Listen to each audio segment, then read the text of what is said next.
ভারতীয় দর্শনে ব্রহ্মকে কিভাবে ব্যাখ্যা করা হয়েছে?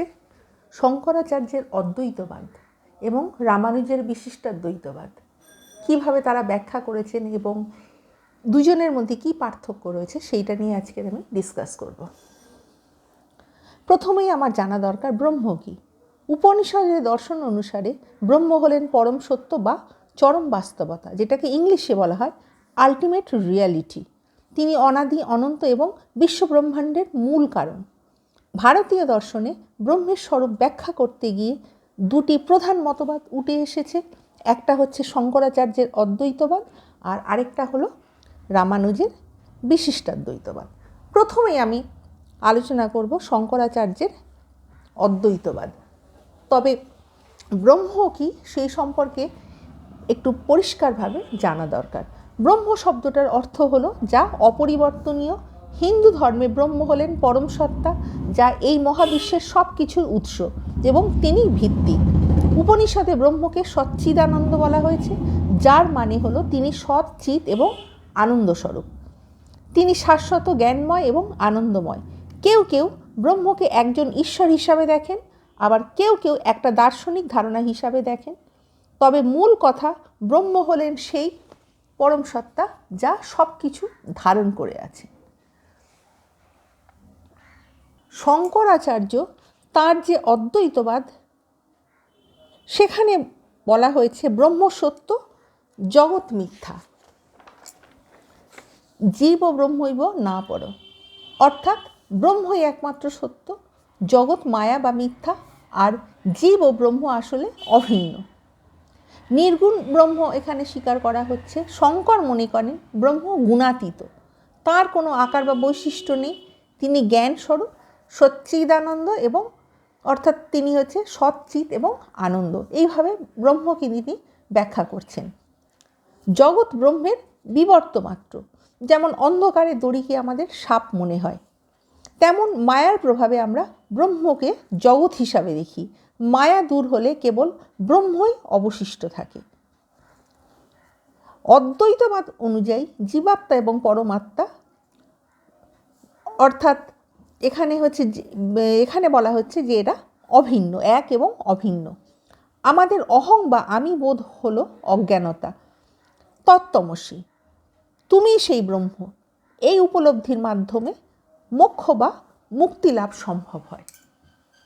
জীবাত্মা এবং ব্রহ্ম মূলত একই, কিন্তু অজ্ঞানের কারণে আমরা নিজেদের আলাদা মনে করি। জ্ঞান লাভের মাধ্যমে এই অবিদ্যা দূর হলে মোক্ষ লাভ হয়। শঙ্করের দর্শনে ব্রহ্ম হলো নির্গুণ, অর্থাৎ তার কোনো বৈশিষ্ট্য নেই। তিনি একমাত্র সত্য এবং এই জগৎ মায়া বা ভ্রম।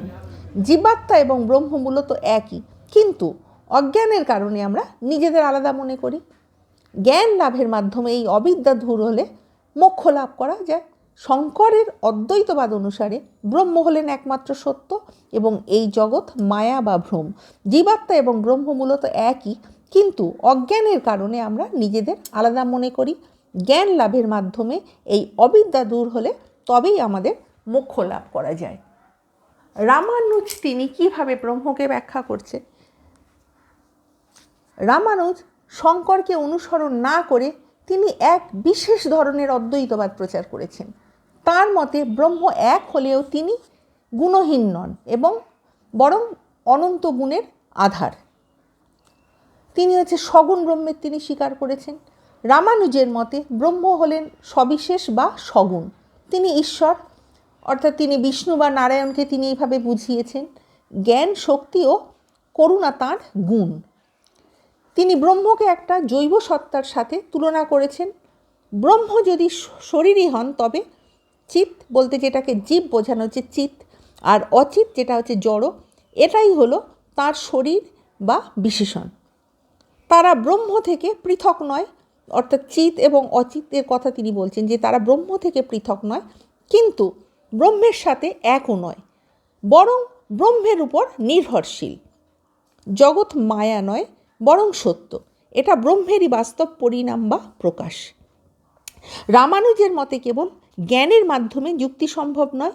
ঈশ্বরের চরণে সম্পূর্ণ আত্মসমর্পণ, অর্থাৎ যেটাকে বলা হয় ভক্তি, তার অনুগ্রহের মাধ্যমে মোক্ষ লাভ হয়ে থাকে। সুতরাং শঙ্করের যে মত এবং রামানুজের যে মত তার মধ্যে পার্থক্য রয়েছে। রামানুজ তিনি বলছেন ব্রহ্ম সগুণ, অর্থাৎ তাঁর বিশিষ্ট কল্যাণময় গুণ রয়েছে।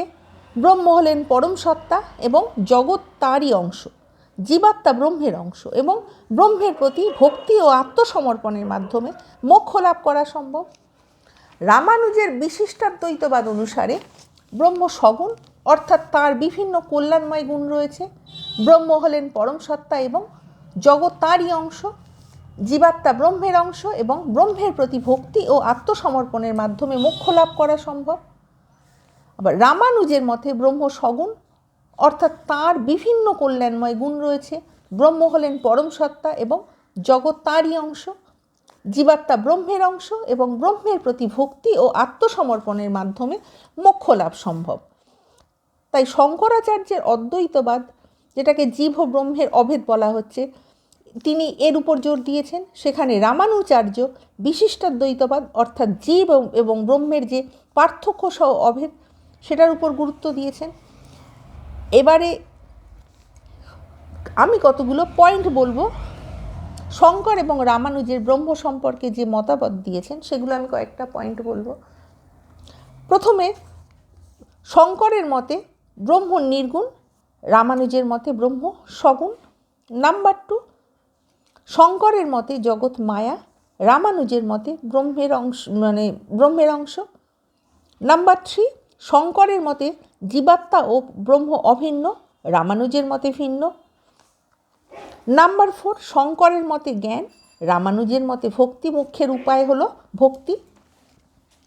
নাম্বার 5, এবার ঈশ্বরের ধারণা পেতে গেলে শঙ্করের মতে ঈশ্বর মায়ার প্রকাশ, রামানুজের মতে পরম সত্তা হলো ঈশ্বর।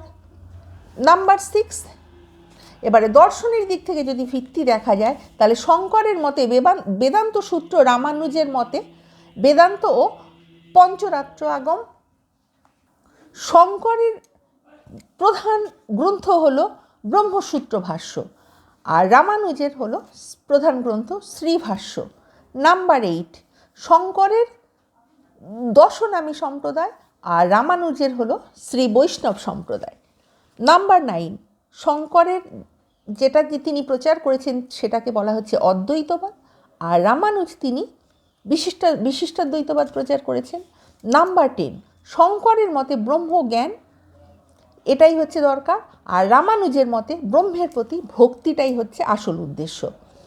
নাম্বার 11, ব্রহ্মের গুণ যদি বলা হয়, তাহলে শঙ্কর তিনি বলছেন ব্রহ্ম গুণাতীত, আর রামানুজের মতে কল্যাণময় গুণযুক্ত। নাম্বার 12, শঙ্করের মতে জগৎ আপেক্ষিক, কিন্তু রামানুজ তিনি বলছেন বাস্তব। নাম্বার 13, জীবাত্মার মুক্তি কিভাবে হচ্ছে। শঙ্করের মতে জীবাত্মা ব্রহ্মে লীন হয়, আর রামানুজের মতে জীবাত্মা ব্রহ্মের সান্নিধ্যে থাকে। নাম্বার 14, এবার ঈশ্বরের অবতার সম্পর্কে শঙ্কর তিনি বলছেন মায়ার প্রকাশ, আর রামানুজের মতে ঈশ্বরের লীলা। নাম্বার 15, দর্শনের প্রকৃতি অনুযায়ী যদি বিচার করা হয়, তাহলে শঙ্করের মতে জ্ঞান মার্গী আর রামানুজের মতে ভক্তি মার্গী। নাম্বার 16, উপনিষদের কথা যদি বলা হয়, তাহলে শঙ্করের মতে ছান্দোগ্য বৃহদারণ্যক, আর রামানুজের মতে তৈত্তিরীয় এবং শ্বেতাশ্বত্তর। নাম্বার 17, ব্রহ্মের প্রকাশটা তাহলে কীভাবে হচ্ছে। শঙ্করের মতে ব্রহ্ম নির্বিশেষ, আর রামানুজের মতে ব্রহ্ম হলো সবিশেষ। নাম্বার 18, জীবাত্মার বন্ধন নিয়ে যদি শঙ্কর তিনি বলছেন যে অবিদ্যা, তাই হচ্ছে জীবাত্মার বন্ধনের মধ্যে চলে যাচ্ছে, আর রামানুজের মতে কর্ম ও ঈশ্বরের ইচ্ছা। নাম্বার 19, এবার ঈশ্বরের কৃপা সম্পর্কে শঙ্করের মতে জ্ঞানের মাধ্যমে ঈশ্বরের কৃপা পাওয়া যায়, রামানুজ বলছেন ভক্তির মাধ্যমে ঈশ্বরের কৃপা পাওয়া যায়। নাম্বার 20, দর্শনের লক্ষ্য হলো শঙ্করের মতে ব্রহ্মের সাথে একাত্ম হওয়া, আর রামানুজের মতে ব্রহ্মের সেবা করা। আমার ভিডিও তোমাদের ভালো লাগলে লাইক, কমেন্ট, শেয়ার এবং সাবস্ক্রাইব করতে ভুলো না। নেক্সট টাইম আমি আরও একটা নতুন ভিডিও নিয়ে তোমাদের সামনে উপস্থিত হব।